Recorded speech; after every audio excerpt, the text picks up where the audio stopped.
informasi terkomputerisasi dan manual, serta kekurangan dan kelebihannya. The need for MIS. So the following are some of justification for having MIS. Jadi kebutuhan dari MIS atau sistem informasi manajemen itu ada 3 intinya. Sebelum kita ke struktur, kita harus tahu dulu dan mengingatkan kembali kemarin bahwa kebutuhan dari SIM atau MIS itu ada 3. Yang pertama, decision maker atau pembuat keputusan. Kalian sebagai manajer nanti kelak akan membutuhkan informasi yang efektif dan efisien. Jadi untuk menghasilkan informasi dan efisien. Sehingga kebutuhan MIS ini sangat possible, baik itu melalui komputerisasi ataupun manual. Lalu yang kedua, MIS system facilitate communication within and outside the organization. So the employees within the organization are able to easy access the required information for day-to-day operation, such as SMS, short messaging system, and email. Nah, jadi salah satu fungsi MIS itu untuk komunikasi, ya. Jadi untuk komunikasi. Lalu yang terakhir, fungsi dari MIS atau SIM itu untuk melakukan record keeping atau pencatatan. So, Management Information System record all business transaction of an organization and provide reference point for the transaction. Oke, saya bisa ulang ya. Jadi kebutuhan dari MIS itu, fungsi dari MIS itu, kenapa kita butuh MIS ada 3. Yang pertama, ini poinnya, untuk pengambilan keputusan. Lalu yang kedua, untuk komunikasi, mempermudah, memfasilitasi komunikasi. Oke. Nah, yang ketiga, bentuk pencatatan. Oke, jelas ya. Nah, selanjutnya komponen dari MIS itu ada 3. Jadi secara umum, major komponen atau komponen umum tipikal dari MIS itu ada 5. Ya, yang pertama itu people, atau di buku-buku ada yang sebutnya people, ada juga yang sebutnya itu man, human. Intinya itulah kita. Kita sebagai user, Anda semua sebagai user, itu komponen pertama itu kita, manusia. Nah, yang kedua itu data. Data itu bisa banyak hal ya, berapa data itu kebanyakan itu informasi. Makanya kita sebutnya ini informasi ya, informasi. Data itu kan bisa jadi informasi ataupun data penjualan juga termasuk informasi. Lalu data ketidakharian atau data penjualan, lalu data supplier itu kan termasuk data semua. Jadi segala hal itu, informasi itu pasti basisnya itu data. Lalu prosedur bisnis. Ini juga sempat kita bahas di pertemuan sebelumnya. Sebelum membuat MIS, kalian harus paham benar bagaimana sistem kalian bekerja, bagaimana sistem organisasi kalian bekerja, supaya kalian mengetahui prosedur dari bisnis itu. Jadi harus mengetahui bagaimana prosedur put in place on how to record, store data, and analyze data. Jadi harus tahu bagaimana organisasi kalian merekam, mencatat, menyimpan, dan menganalisa data. Setelah itu, baru selanjutnya yang keempat itu hardware. Nah, hardware ini bisa beragam. Kalau pakai komputer kan, berdasarkan komputer bisa pakai server, workstation itu, kalau bahasa Indonesia itu tempat kerja. Tempat kerja, komputer yang data komputer penuh lah. Ada komputer, laptop, mouse, printer itu workstation. Ini networking equipment, equipment itu peralatan networking, printer, dan lain-lain. Kalau misalnya secara manual, tidak menggunakan sistem, berarti hardware-nya itu buku dan alat tulis misalnya. Lalu yang terakhir, ini komponen yang mungkin bisa dipakai kalau menggunakan computer base, yaitu software.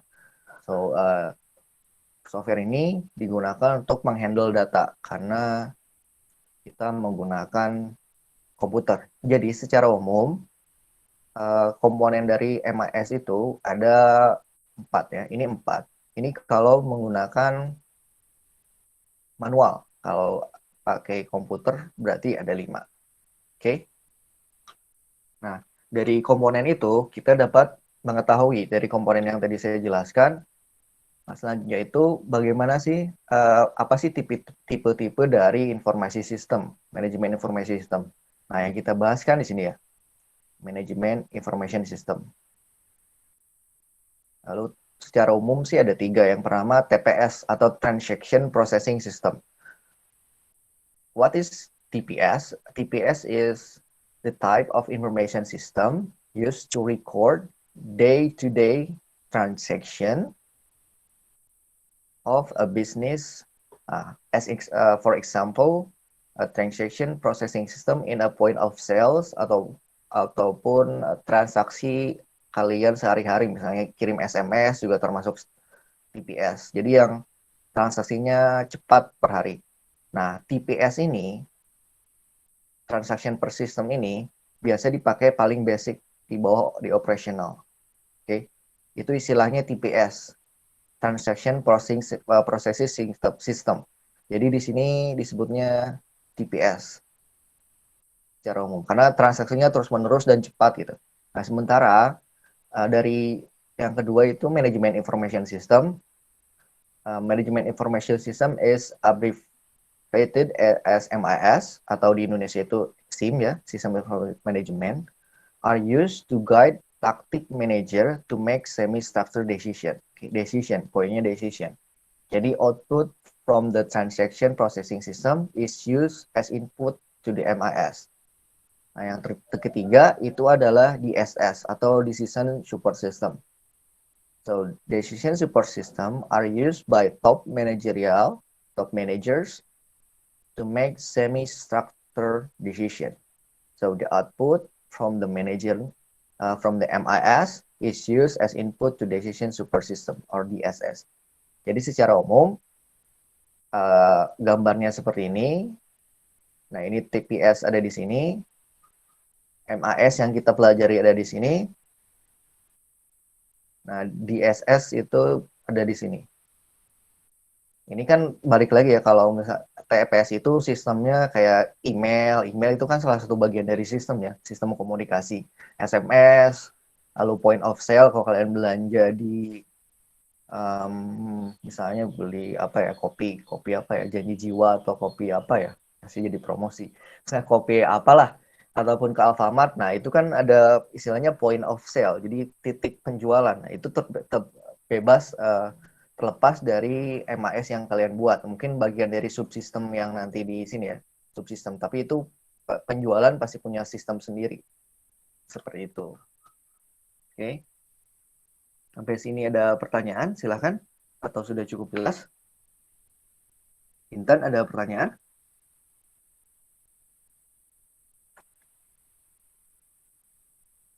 Kalau tidak ada, selanjutnya ya, kita akan bahas cukup jelas. Oke, selanjutnya kita akan membahas mengenai hal ini.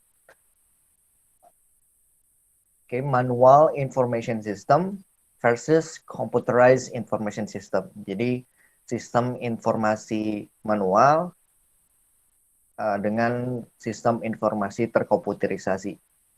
Jadi balik lagi ke yang pertama saya sampaikan, kalian dari saya tekankan sejak pertemuan awal, untuk membuat sebuah sistem informasi, kalian harus mengenal sendiri, mengetahui secara utuh, paham benar tentang organisasi tempat kalian akan membuat sistem ataupun entitas dari tempat kalian. Jadi harus paham memandang bahwa segala hal itu adalah sebuah sistem. Apapun itu pasti ada input, proses, dan output. Nah, kelebihan dari sistem informasi manual, yang pertama itu cost effective. It's cheaper, poinnya cheaper compared to computerized system because there is no need to purchase expensive equipment such as servers, workstation, and printers. Nah, yang pertama ya, kelebihan dari sistem informasi manual itu adalah murah karena kalian tinggal ya buku atau kertas bekas buat sistem penjualan, laporan penjualan, selesai gitu. Yang kedua fleksibel karena tidak perlu ada upgrade yang besar gitu. Karena kenapa fleksibel? Karena evolving business requirement can easily be implemented into the business procedure and implemented immediately. Poinnya adalah jadi data yang seperti yang saya jelaskan, data is the bloodstream ataupun bahasa Indonesia apa ya? Data is the bloodstream of any business entity. Jadi urat nadi, data atau informasi itu adalah suatu urat nadi dari suatu bisnis. Nah, jadi semua orang, everyone in organization needs information to make decision.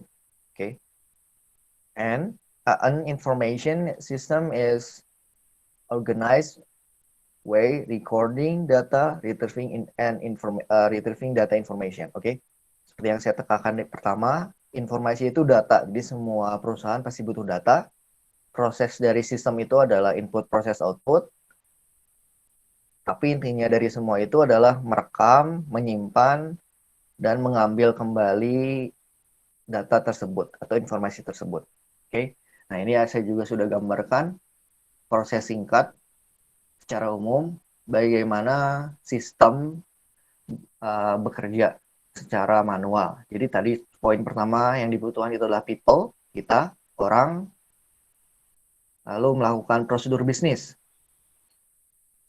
Prosedur bisnisnya bisa hal apa? Penjualan barang, penjualan jasa, banyak kan dalam prosedur bisnis atau prosedur organisasi sekalian.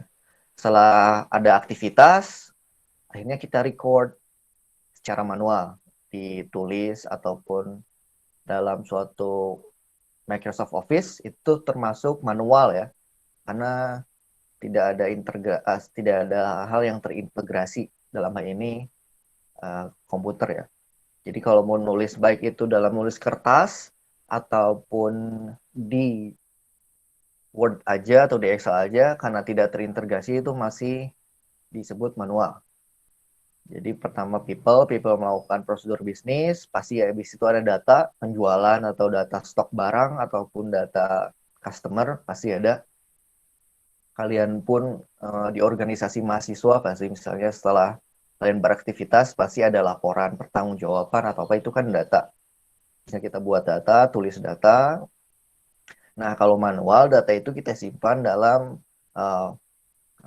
filing cabinet atau lemari. Kalau dalam komputer kita bisa simpan di hard disk kita ataupun di Microsoft Access, tergantung dari bagaimana kita mengolah database. Akhirnya kalau ada manual, ya manual kita udah ada selesai. Dari data yang ini berarti nyambung ke sini. Data ini dari sini balik lagi ke sini. Ya, terus saja muter itu prosesnya. Itu proses dan kelebihan dari sistem informasi manual. Lalu apa kelemahan atau kekurangan dari sistem informasi manual? Nah, kelebihannya sudah saya lihat jabarkan di sana 2. Setidaknya yang saya temukan itu ada 6 dari kelemahan sistem informasi manual. Yang pertama itu time consuming. Jadi all data needs to be verified before filling atau sebelum mengisi. Jadi misalnya kalian mengisi laporan penjualan, kalau secara manual kalian harus cari dulu kan manajer kalian, ataupun misalnya kalian isi RPS atau studi kalian secara manual, misalnya dipakai formulir, kalian harus cari dulu kan tanda tangan dari pihak terkait. Nah, itu time consuming karena tidak instan. Yang kedua itu prone to error. Jadi the accuracy of data when verified and validation by human being is more prone to error compared to the verification and validation done by computerized system. Jadi karena kita manusia, mungkin kita lelah, kita belum makan siang misalnya, tidak ataupun capek gitu, lagi mumet, akhirnya tidak konsentrasi, banyak kesalahan. Lalu yang ketiga itu lack of security. Jadi kurangnya sekuritas atau keamanan. Karena tiap orang bisa akses ke lemari kalian. Jadi walaupun dikunci, tinggal gembok buka, ataupun nggak sistem kalian cuma disimpan di meja, orang bisa langsung edit, hapus gitu tanpa kalian ketahui. Jadi keamanannya cukup kurang, ataupun nanti hilang gitu, datanya hilang, ya udah itu salah satu bagian dari uh, lack of security, ataupun kena banjir itu salah satu bagian dari lack of security karena kalian tidak bisa mengamankan data kalian. Selanjutnya itu duplikasi data yang datang. The challenges come when the same data needs to be updated. Jadi kalau contohnya misalnya uh, misalnya Ritney atau sama Ritney misalnya kerja di satu perusahaan, lalu dia itu cuti misalnya.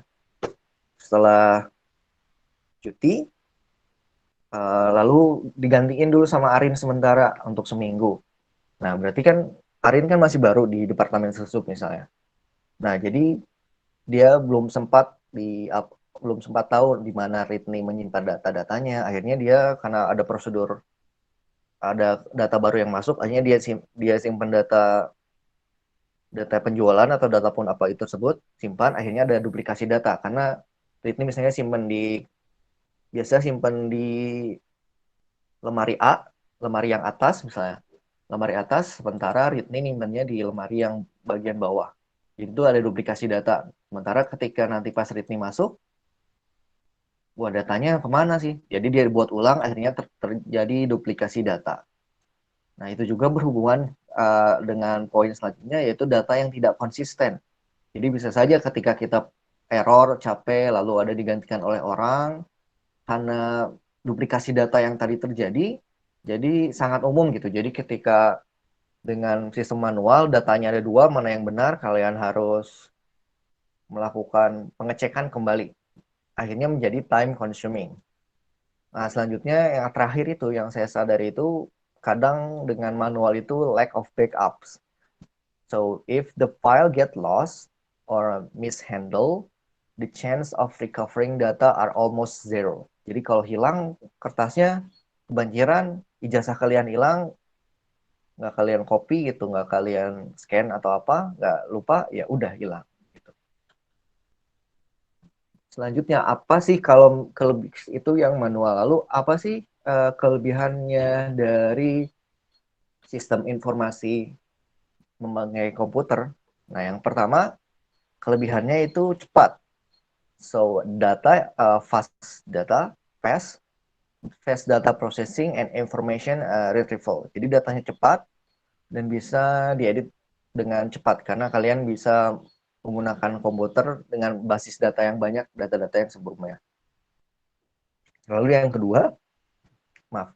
Lalu yang kedua, kita bisa meningkatkan keamanan data. Jadi easy to implement data validation and verification checks in computerized compared to manual system. Karena kita bisa membuat komputer itu bekerja untuk melakukan pengecekan. Misalnya nanti kalau misalnya kalian salah input, ada notifikasi error atau sebagainya seperti itu.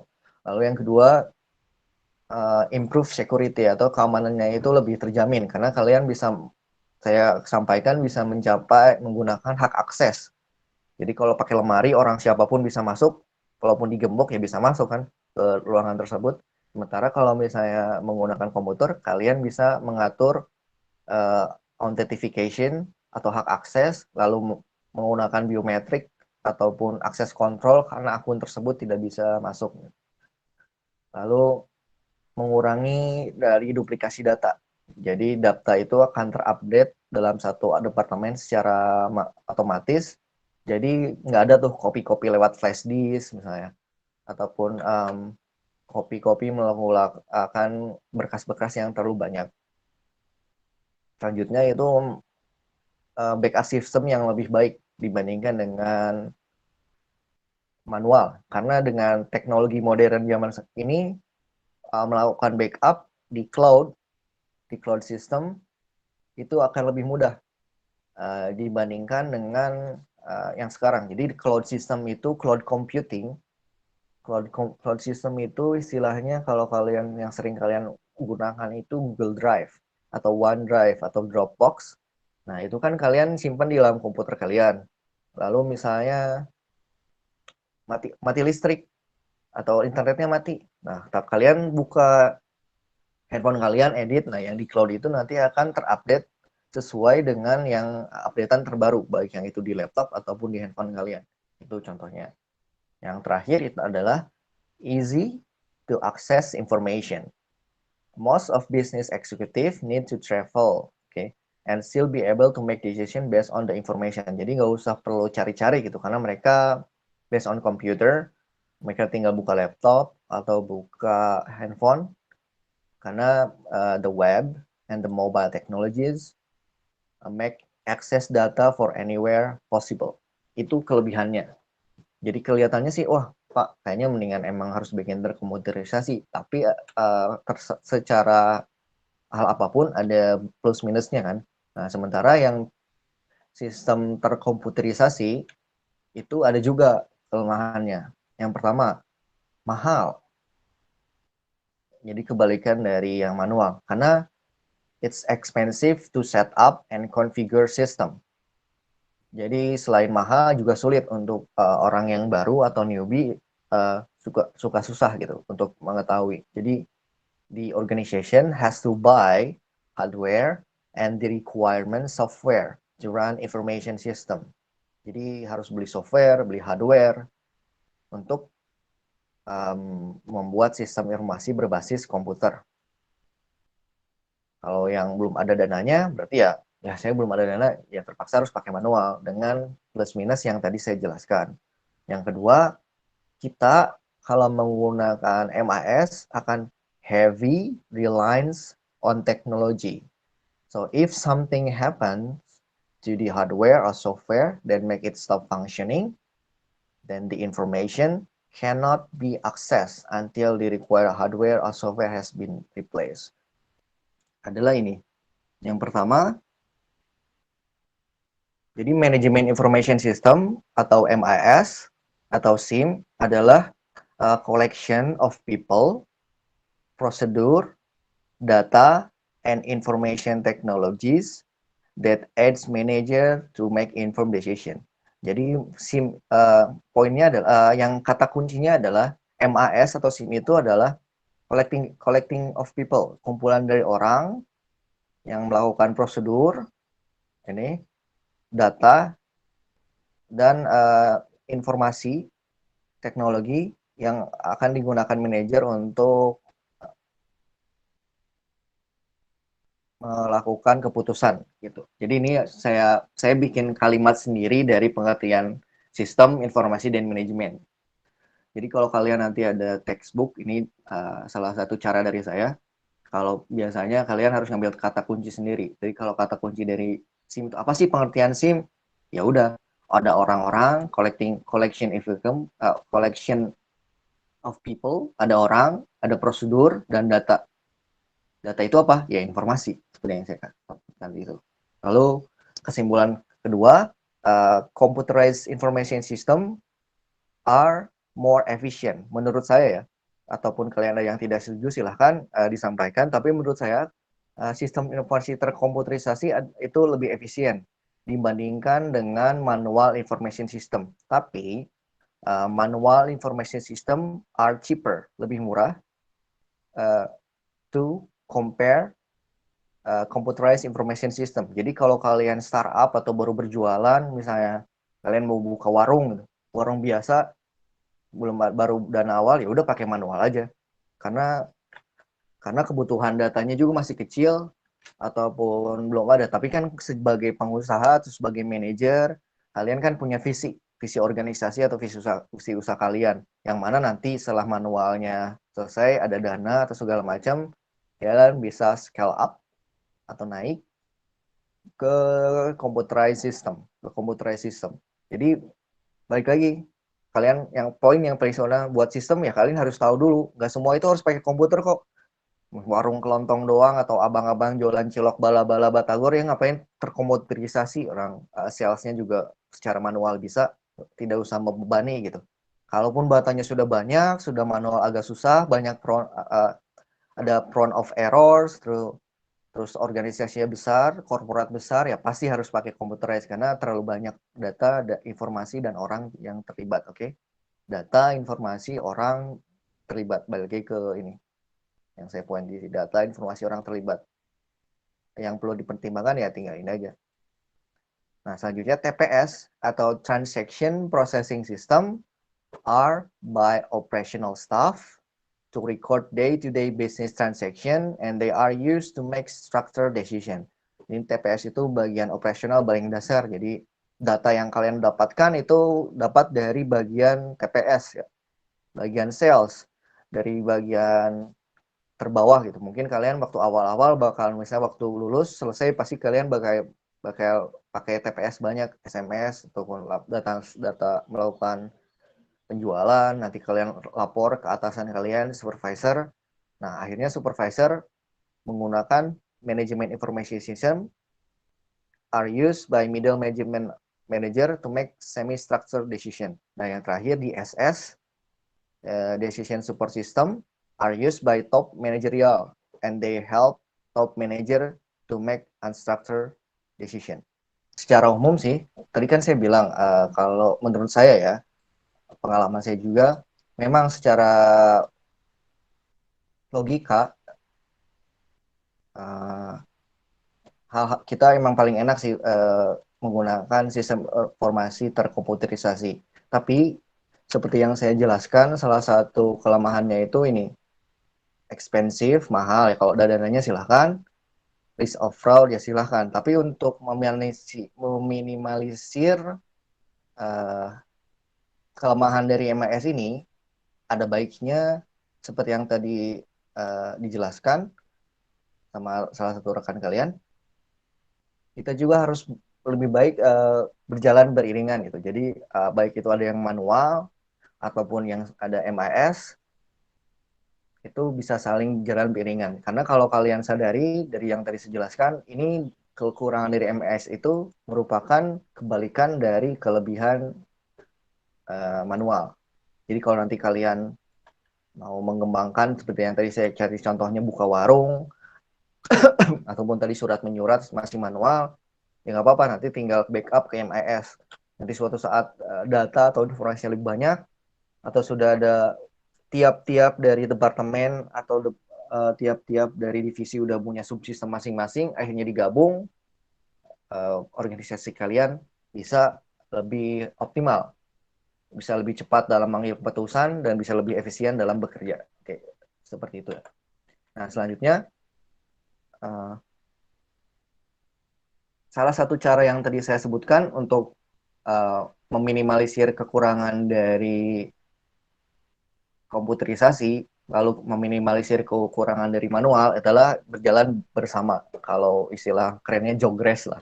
Jadi jalan barengan lah. Nah, tapi untuk di era teknologi zaman sekarang, kita bisa menggunakan salah satu cara agar full menggunakan MIS tanpa menggunakan sistem manual, yaitu dengan menggunakan blockchain. Ini salah satu blockchain itu adalah salah satu sistem atau cara pengelolaan database. Jadi seperti yang saya sudah jelaskan di pertemuan sebelumnya secara singkat, untuk pengelolaan data dan informasi itu terdiri dari dua setidaknya. Karena kalau yang distributed itu sebenarnya perpanjangan dari desentralisasi ya. Jadi contoh yang pertama itu blockchain itu adalah bagaimana cara kita mengelola data. Nah, kalau misalnya tadi yang dicontohkan ataupun sistem informasi di perusahaan secara umum, nah itu kebanyakan orang-orang kan perusahaan itu menggunakan sistem centralized, jadi terpusat. Jadi tadi contohnya filing kabinet, lemari, tempat arsip itu kan terpusat, baik itu manual ataupun tidak, itu pasti terpusat. Ada pusatnya, pusat data, basis pusat data atau BPS, Badan Pusat Statistik, itu terpusat. Dia punya server pusat data. Ini kebanyakan pakai ini karena emang kenapa? Itu tergantung lagi kebutuhan. Tapi emang penggunanya ini. Lalu yang kedua, apa sih blockchain?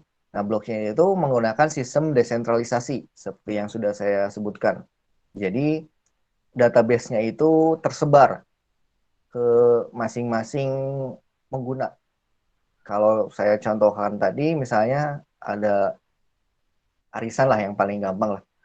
Kalau misalnya arisan bisa terpusat, ditulisnya di satu orang. Nah, sementara kalau misalnya contoh lain, arisan lain, misalnya Arsyah, Britney, Intan bikin arisan. Terus arisan perdana, oke kita ketemuan bersama di kafe, di McD. Oke kita nyatet, terus ngocok. Oke ngocok. Akhirnya eh, mereka setelah itu melakukan pencatatan kan. Nah, tiap orang itu mencatat. Dari misalnya Britney, ini node-nya, istilahnya node, titik-titik ini istilahnya node. Node itu titik, artinya titik data. Eh, Britney di sini misalnya, tadi yang kedua misalnya Arsyah di sini, lalu Intan di sini siapa? Mereka melakukan pencatatan masing-masing. Jadi tidak terpusat, tidak ada di satunya nggak ada misalnya di Britney doang gitu yang nyetet semua orang nyetet itu bedanya. Terus misalnya bedanya lagi eh, misalnya kalian makan bareng di mana ya? Makan bareng terus misalnya kalau pakai harus bayar masing-masing. Nah, akhirnya orang-orang pada nyatet si ini hutang sekian, ini hutang sekian. Nah, itu contoh dari blockchain ya. Nah, tapi dari blockchain sendiri, penggunaan blockchain sendiri itu ada dua. Yang pertama itu ada yang public, yang kedua private. Nah, kalau public itu berarti blockchainnya itu tidak bisa diakses sama orang lain.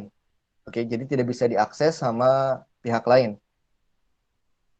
Kalau private, sebalik itu private ya. Kalau public itu bisa kalian akses lewat www gitu, HTTP atau segala macamnya. Itu kalau public. Jadi bisa kalian akses lewat internet atau semacamnya.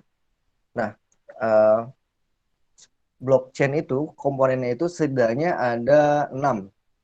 Yang pertama itu node.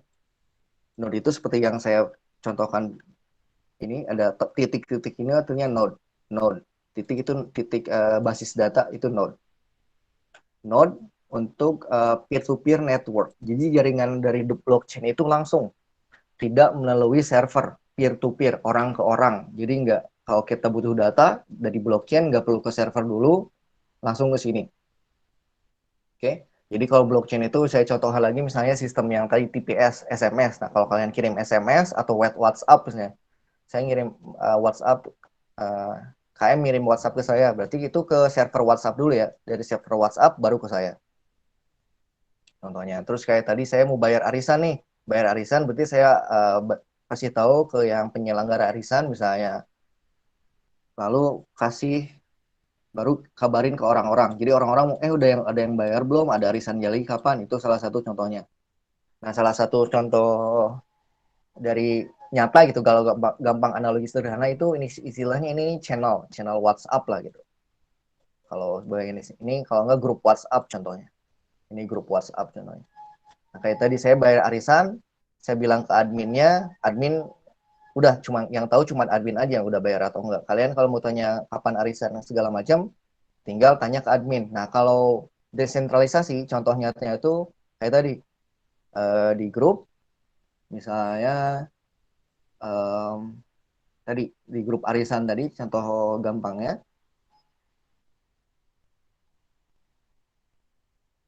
Nah, karena tiap orang itu mencatat, tiap komputer mencatat, tiap node itu mencatat, jadi nggak ada terpusat gitu. Ini adalah pertemuan arisan awal, nah, jadi tiap orang mencatat, tinggal saya bilang, tadi saya bayar arisan loh ke Ritni misalnya 10.000 di grup. Nah di grup orang-orang langsung pada tahu kan. Itu salah satu contoh desentralisasi.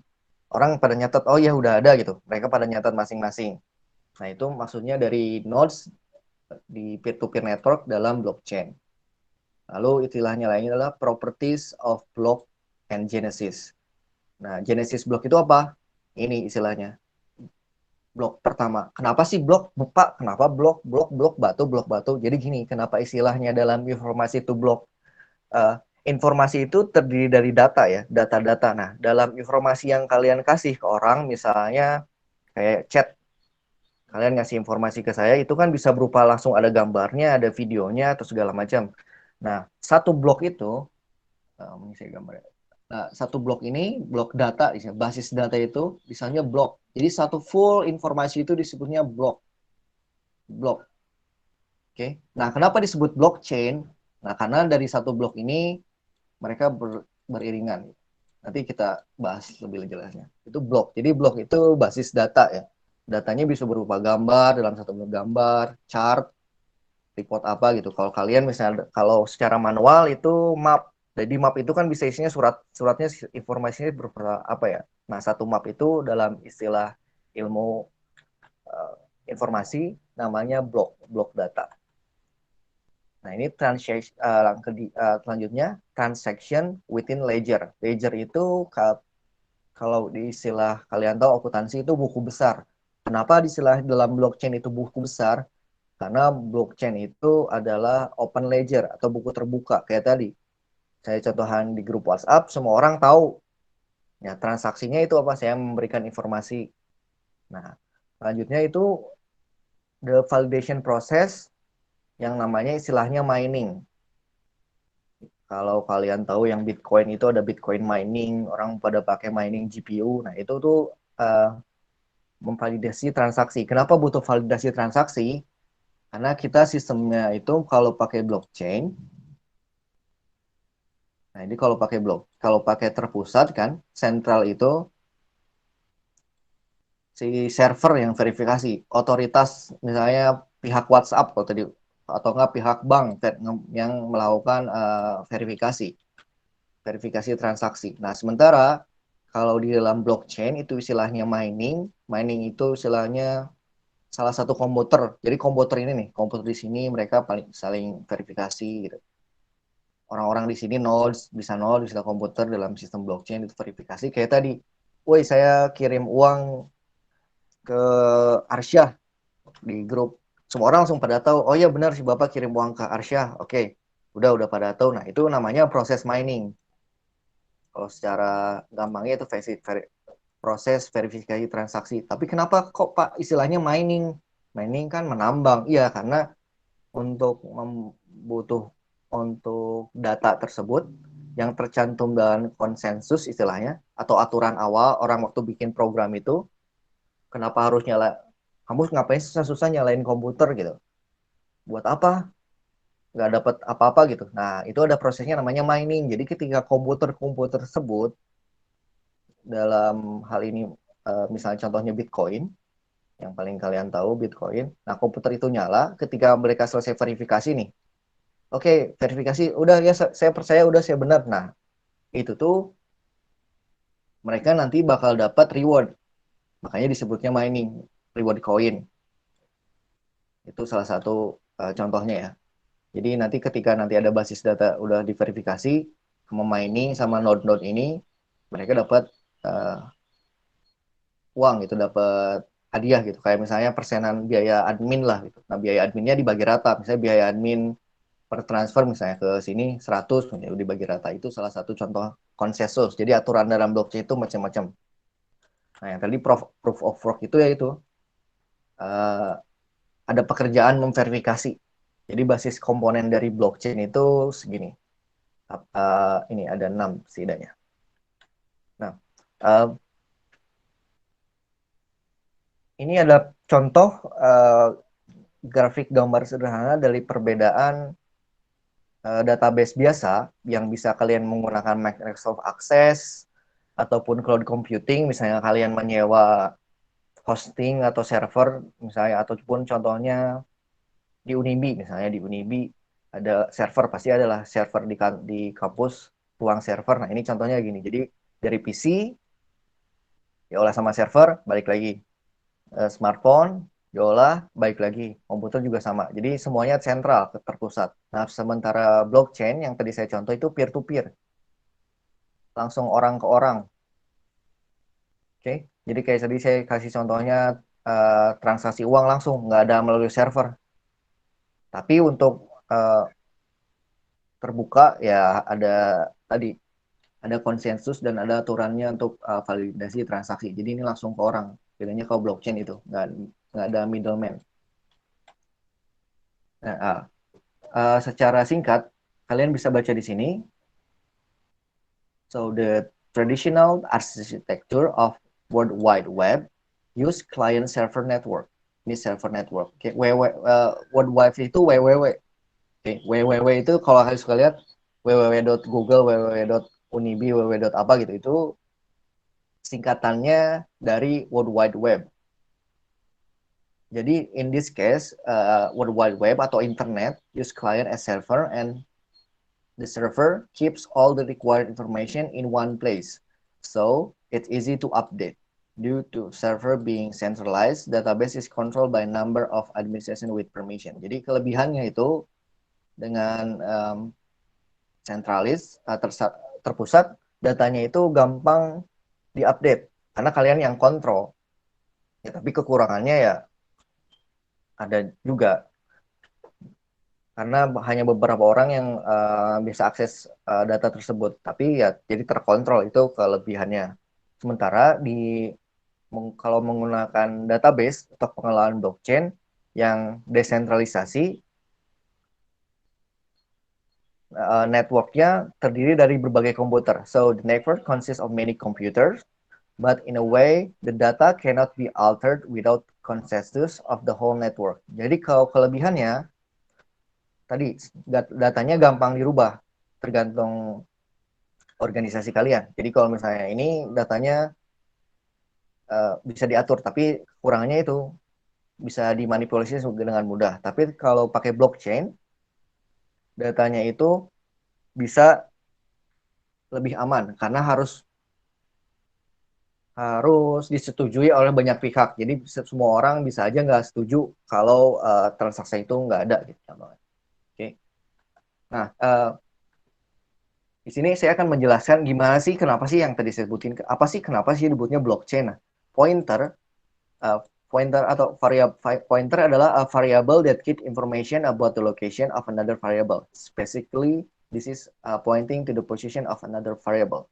Sementara link, list, a sequence of blockchain where a block has specific data and link to the block of the help of the pointer. Jadi kan saya bilang kalau dalam istilah informasi itu blok atau kotak lah, gampangnya saya. Blok itu artinya basis informasi. Nah, poin pertama di sini, Genesis block. Jadi kalau informasi pertama lah. Nah, informasi pertama itu gimana sih blockchain bekerja? Jadi setelah pertemuan pertama atau Genesis block, nah ini Genesis block contohnya. Ini bakal gambarnya kotak inilah. Jadi dalam blockchain ini pointer itu isinya, ini basis poin pertama gitu. Ini data-data apa, data apa, data apa. Setelah data itu selesai, nanti bakal dikirim ke blockchain selanjutnya. Jadi satu blok ini nanti bakal dikirim ke blok yang lain. Nah, ini saling berhubungan. Karena data dari ini akan mengandung data yang sebelumnya. Makanya disebutnya chain atau rantai. Jadi terus saja panjang. Terus karena data ini akan mengandung data yang sebelumnya. Seperti itu. Makanya ketika saya bilang ini, risk of fraud dalam blockchain itu sangat kecil, sangat susah. Karena ketika kamu mau ngedit data, misalnya di sini kan, nah di sini misalnya kamu mau ngedit data di sini, di edit nggak bisa langsung ke sini karena kamu harus ngedit data yang sebelumnya, record sebelumnya terus. Maka dalam blockchain, proses dari risk of fraud, datanya itu bisa aman, di unhackable. Itu salah satu caranya. Jadi kalian nanti juga bisa pakai blockchain misalnya untuk meminimalisir data dibandingkan dengan manual, di salah satu caranya. Oke, jadi saya ulangi lagi. Jadi kalau misalnya ada catatan data, contohnya itu gampang lagi lah, Bitcoin yang udah kalian tahu. Jadi Genesis block Bitcoin cerita ada transaksi pertama dari si A ke si B. Udah. Oke, ada si A ke si B. Nah, terus udah blok, kalau nggak ada aktivitas ya udah bloknya di sini. Nah, ternyata abis itu ada request misalnya, saya misalnya mau transfer Bitcoin. Ini contoh datanya data keuangan ya, data transfer. Karena bisa aja SMS gitu, datanya bisa apa aja. Ini saya tahunya Bitcoin. Ini misalnya saya mau transfer ke Lina. Oke, karena ini pakai blockchain Bitcoin, maka dari situ kan saya harus transfer ke komputer-komputer itu miner yang on terus. Oke, saya mau transfer ke Lina, kan Genesis Block tadi udah ada. Misalnya mau transfer ke Lina, ini saya nge-broadcast di grup itu. Oh, saya mau transfer ke Lina. Ya bentar saya catat dulu. Catat, semua orang ulah nyatet. Nah, akhirnya udah diverifikasi sama orang-orang tuh. Oke, udah saya catat. Udah saya catat. Nah, akhirnya tercipta blok baru. Blok informasi baru yang mana ini pointernya pindah ke sini, datanya tercatat, udah tercatat. Nah, ini nol itu kalau nggak ada informasi lagi. Kalau ada terus transaksi terus ya terus aja itu bloknya terus. Jadi misalnya saya mau edit data nggak bisa karena ketika kalian edit data di blockchain ya data sebelumnya harus kalian edit dulu seperti itu. Itu kalau penggunaan secara umum blockchain bagaimana blockchain bekerja itu seperti itu. Nah, secara logika, the first block does not contain the pointer since this is the one the first chain. Jadi at the same time, there is potentially going to be final block within the blockchain database. Jadi kayak tadi yang saya sebutkan, so basically the following blockchain sequence diagram is connected list as this. Oke, okay? Saya jelasin ulang. Jadi Genesis block, contohnya ini. Genesis block ini blok awal. Jadi blok awal itu terdiri dari informasi apa gitu pertama. Lalu ini ada hash. Hash itu istilah dalam informasi itu mengecilkan informasi lah. Kayak kalau kalian misalnya pakai WhatsApp, saya kasih contoh lagi, suka ada data securities ini telah berubah, terenkripsi. Nah, salah satu cara mengecilkan data tuh dienkripsi istilahnya. Jadi kalau kalian tahu di WhatsApp suka ada verifikasi security, nah itu security-nya di hash. Hash itu mengecilkan data lah. Nah, jadi data, saya contohkan lagi, jadi data sebelumnya, ini data pertama kalau misalnya ada request transaksi berarti disimpan, di hash dikecilkan. Lalu misalnya ada request ya masuk, ada request transaksi. Oke, data sebelumnya kan data sebelumnya ini dikecilkan, selesai satu blok data, dipindahin ke blok 2. Nah, selanjutnya seperti itu. Ini analogi gambar sederhana supaya kalian juga lebih gampang jelasin, lebih mengerti. Gitu. Nah, saya juga ini menjelaskan singkat juga gimana sih caranya blockchain bekerja untuk kalian lebih mengerti pengelolaan database dengan blockchain. Lagi-lagi saya kasih contoh uang aja biar gampang. Jadi pertama transaksi data itu bisa contohnya uang ataupun transaksi informasi yang lain dilakukan. Lalu langkah kedua, blok yang tadi saya contohkan merepresentasikan data yang akan dieksekusi. Lalu yang ketiga, nah data atau blok itu dikasih tahu ke semua orang yang ada di jaringan itu. Kasih tahu ke semua orang yang ada di jaringan grup WhatsApp itu. Saya ngirim uang, ngirim data, saya ngirim tugas ke si bapak. Nah itu. Terus lanjut ke yang keempat. Terus karena kalian, oke siap, oke ya ya sok silahkan, gitu kan. Oh, silakan ya sok, aku juga nanti mau ngirim misalnya atau apa. Itu salah satunya. Oke udah divalidasi. Oh si dia baru ngirim tugas ke bapak misalnya ataupun ke siapa gitu. Dena baru ngirim tugas. Oke, udah akhirnya selesai. Nah, kalau karena dulu selesai, akhirnya dia dapat reward tergantung dari protokol bisa dapat reward atau enggak lah. Tergantung dari aturan awal ya. Nah, maksudnya sudah selesai, akhirnya bloknya ditambahin ke dalam jaringan blok informasi. Selesai deh. Seperti itu. Itu bagaimana blockchain bekerja.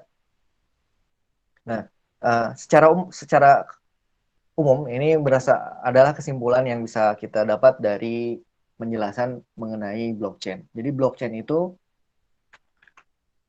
cost reduction. Okay. Blockchain itu cost reduction. Oke. Okay?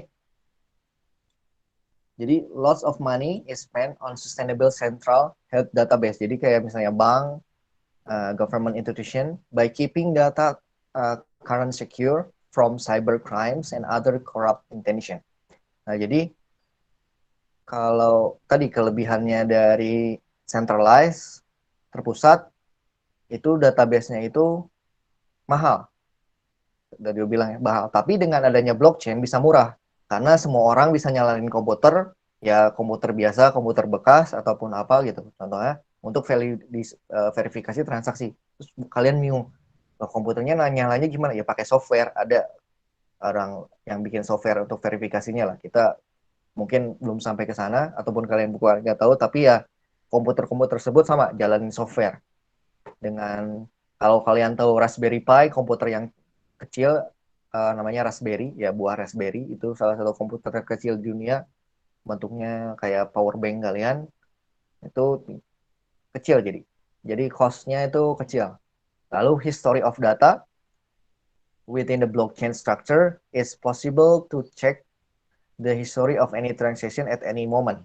This is every growing archive, while centralized database is more a snapshot of information specific point. Kenapa? Saya bilang history of data-nya lebih baik, karena kita bisa lihat gitu. Jadi kalau misalnya kalian yang misalnya udah pakai Bitcoin atau apa, contoh nyatanya, kalian ada namanya block explorer. Nah, itu pasti tercatat semua, karena satu blok itu yang saya kasih tahu pasti mencatat yang lain.